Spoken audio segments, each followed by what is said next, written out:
سب سے پہلے ہم یہ ویڈیو دیکھیں پھر میں اس ٹاپک کے اوپر دوں گی. کہ کہاں پر ہندوؤں کے بارے میں کیا لکھا ہے. پارہ 10 سورہ 9 توبہ آیت 5 پہ لکھا ہے پھر جب حرام مہینے بیت جائیں تو مشرکوں کو جہاں کہیں پاؤ قتل کرو اور انہیں پکڑو. تو ہندو کے لیے لکھا ہے کہ جہاں کہیں پاؤ وہاں گھات کرو, وہاں قتل کرو, وہاں رکو ذرا صبر کرو.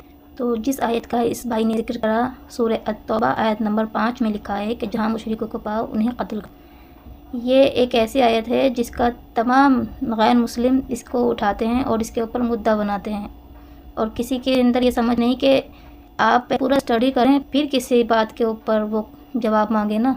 میں آپ کو قرآن میں کہاں یہ لکھا ہے اور کس مقصد کے ساتھ لکھا ہے پوری ڈیٹیل بتاؤں گی, کیونکہ جو یہ انسان یہ بات بتا رہا ہے وہ صرف قرآن کا ترجمہ پڑھ رہا ہے. ترجمے میں ہر بات لٹریچر کی زبان میں کہی گئی ہے, اس لیے عام عقل اسے سمجھنے سے قاصر ہے. اس لیے ہم پڑھیں گے مفتی تقی عثمانی کا تفسیر القرآن اور اس میں جانیں گے کہ کہاں اللہ نے یہ حکم دیا بھی ہے یا نہیں. تو چلیے دیکھتے ہیں. جیسے کہ میں نے سورہ توبہ کھول لی ہے اور آیت نمبر 5, تو ہم اس کا ٹرانسلیشن جانیں گے. چنانچہ جب حرمت والے مہینے گزر جائیں تو ان مشرکوں کو جنہوں نے تمہارے ساتھ بد عہدی کی تھی جہاں بھی پاؤ قتل کر ڈالو اور انہیں پکڑو, انہیں گھیرو اور انہیں پکڑنے کے لیے ہر گھات کی جگہ تک لگا کر بیٹھو. ہاں اگر وہ توبہ کر لے اور نماز قائم کریں اور زکوٰۃ ادا کریں تو ان کا راستہ چھوڑ دو. یعنی انہوں نے بد عہدی کی ہو.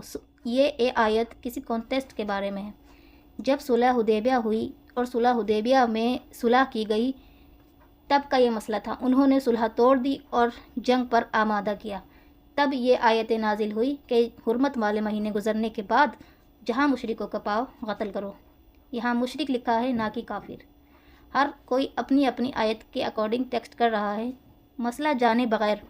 یہ ایک معاہدہ ہوتا ہے. جیسے ہم نے کسی سے معاہدہ کیا اور وہ معاہدہ اس نے توڑ دیا تو ہم اس معاہدے کی پاسداری نہیں کر سکتے. ہمیں کھلی چھوٹ ہے کہ ہم اس سے جنگ کریں یا ہم اپنی بات اس سے منوائیں. یہی آیت کا کانٹیکسٹ تھا اور یہی کو لوگوں نے تبدیل کر کے اپنے پہ لگا لیا. کسی نے کہا کہ اسلام آتنکواد پھیلاتا ہے اور کسی نے کہا کہ اسلام لوگوں کو غلط تربیت دے رہا ہے. کہیں نہیں ایسا. اگر اللہ اسی آیت میں آگے کہہ رہا ہے کہ جنہوں نے معاہدہ نہیں توڑا ہے ان کے ساتھ معاہدے کی مدت کو پورا کریں اور ان کے ساتھ بھی انصاف کریں. اگر اللہ نے منع ہی کیا ہوتا کہ مشرکوں کے ساتھ صرف جنگ کرنی ہے, کافروں سے جنگ کرنی ہے, تو سورہ المطمئنہ میں اللہ نے کیوں کہا کہ جن لوگوں نے تمہارا کچھ نہیں بگاڑا ہو, تمہیں جنگ کے لیے نہیں اکسایا ہو, تو آپ ان کے ساتھ صلح رحمی کریں. اور اللہ تعالیٰ نے الفرقان میں جتنے بڑے بڑے گناہ گنائے ان میں ایک گناہ یہ بھی ہے کہ آپ کسی کو ناحق قتل کریں. اسلام ناحق قتل کرنے کے بارے میں سخت سے سخت سزا دینے کا متعلق ہے, لیکن ہم اپنی باتوں کو اکارڈنگ دوسری چیزوں کو انوالو کر دیتے ہیں اور لوگوں کا مائنڈ سیٹ ہی چینج کر دیتے ہیں. آپ کسی کا مائنڈ سیٹ چینج نہ کریں کیونکہ یہ نفرت پھیلانے کا کام ہے. اس میں حدیث میں کہیں حکم نہیں کہ کسی غیر مسلم کے ساتھ بہترین سلوک نہیں کر سکتے. آپ ایک مسلمان ہیں یہ آپ کیسے بتائیں گے دوسروں کے ساتھ اپنی رویوں سے کہ آپ مسلمان ہیں. اس سے نہیں کہ مسلمان سے تو پیار محبت سے بات کرے گا لیکن غیر مذہب سے نہیں. اللہ کے نبی نے ارشاد فرمایا اور انہوں نے خود غیر مسلموں سے قرضہ تک لیا, اپنی زرہ تک گروی رکھ دی. یہودیوں کے پاس ان کی زرہ گروی تھی اور وہ یہودیوں سے قرضہ بھی لیتے تھے.